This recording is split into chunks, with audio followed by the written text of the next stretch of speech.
ഇന്നത്തെ കേക്ക് ഒരു 1.5 kg white forest cake 2 ടയറായിട്ട് ചെയ്യാനായിരുന്നു കേട്ടോ.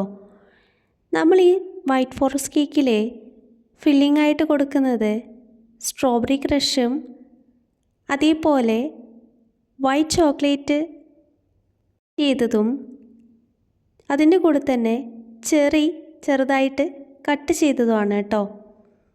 ചിലർ മിൽക്ക് മെയ്ഡും കൂടെ ആഡ് ചെയ്യാറുണ്ട്. ചിലപ്പോൾ ഈ ഇൻഗ്രീഡിയൻസിൽ നിന്ന് വ്യത്യസ്തമായിട്ട് ചെയ്യുന്ന ബേക്കേഴ്സും ഉണ്ടാവാം. നമ്മളിങ്ങനെയാണ് കേട്ടോ കൊടുക്കുന്നത്. ഇതെന്താ പറഞ്ഞതെന്ന് വെച്ചാൽ ഈ കേക്കിൻ്റെ പേരെല്ലാം വളരെ വ്യത്യസ്തമാണ്. ചില പേരൊക്കെ കേട്ടാൽ കസ്റ്റമറിനൊന്നും മനസ്സിലാവില്ല. അല്ല, നമുക്കും മനസ്സിലാവില്ല ചിലപ്പോൾ.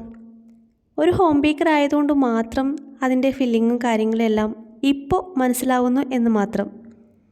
കാര്യമില്ല, ചില പേരുകളും അങ്ങനെയൊക്കെ തന്നെയാണ് കേട്ടോ. Spanish delight, butter scotch, nutty bubble എന്നൊക്കെ പറയുമ്പോൾ എന്താണ് ഇതിനകത്ത് ഫില്ലിങ് വരുന്നതെന്നുള്ളത് ഒട്ടുമിക്ക കസ്റ്റമേഴ്സിനും ഭയങ്കര ഡൗട്ടാണ് കേട്ടോ. അതിൽ ഏറ്റവും കൂടുതൽ ഡൗട്ട് എന്നോട് ചോദിച്ചിട്ടുള്ള 2 കേക്കായിരുന്നു കേട്ടോ.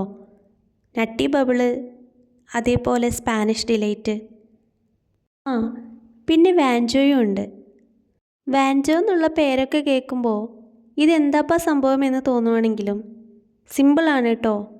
വൈറ്റ് ഫോറസ്റ്റും ചോക്ലേറ്റ് കേക്കും മിക്സായി വരുന്ന കേക്കാണ് വാൻജോ.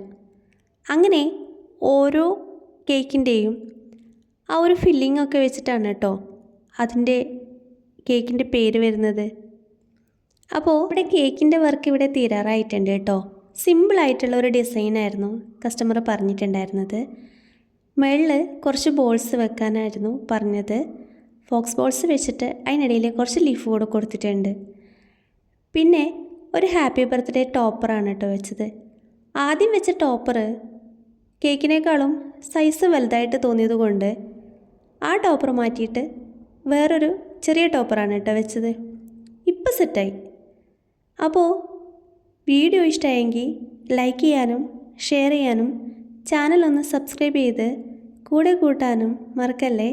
Thank you for watching.